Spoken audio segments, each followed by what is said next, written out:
are testing positive.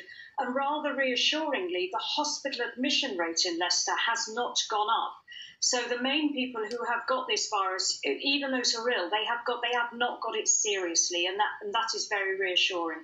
One thing, just before we let you go, one thing we're getting quite a few emails about this morning is people saying they're struggling to get in contact with their GP, despite the general change they say in advice to seek treatment when required. What would be your best advice for those who are finding it difficult to make contact? What's the best way of doing that? So the GPs, the way of accessing a GPs has changed enormously. In my surgery, we are now using a brand new email system. You do it online. And I know for some older people in particular, that can be confusing, can be difficult. You ring the reception, ring the surgery and say, how do I access the doctor now? Because the whole system has changed. But try, I know it's really difficult. Try not to get aggressive about it. My receptionists particularly are taking calls non-stop and they're talking people through how to work the new system.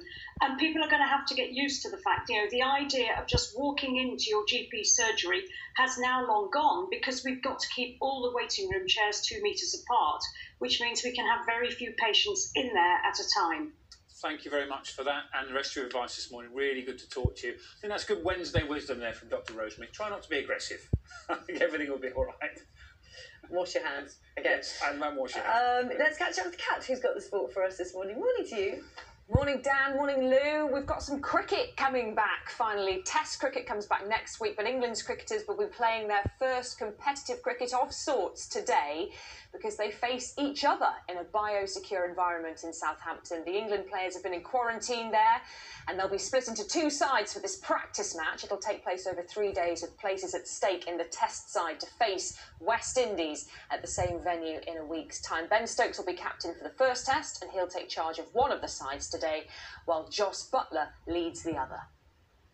We tend to look at ourselves as one cricketing family.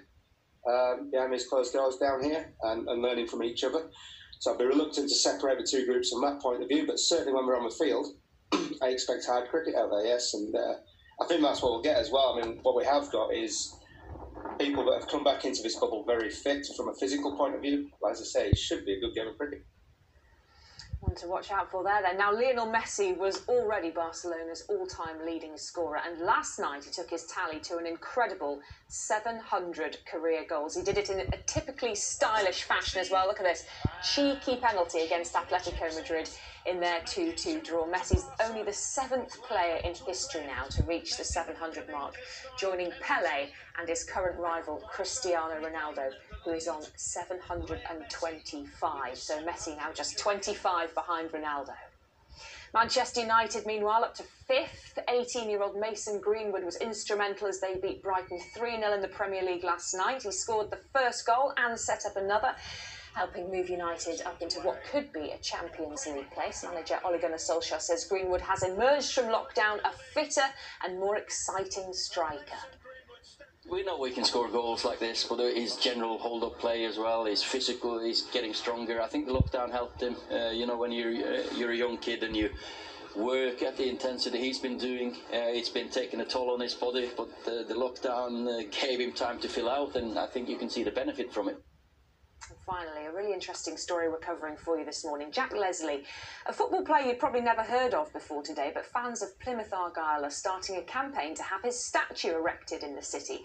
He was selected to play for England in 1925, but in the days before television, he was then taken out of the squad because he was black. Clive Coleman has the story. Jack Leslie, a phenomenal footballer. But was he denied his place in sporting history because of the colour of his skin? A fine team. Jack played for Plymouth Argyle, then in the 3rd Division in the 1920s. He's believed to be the first black player to captain a league side.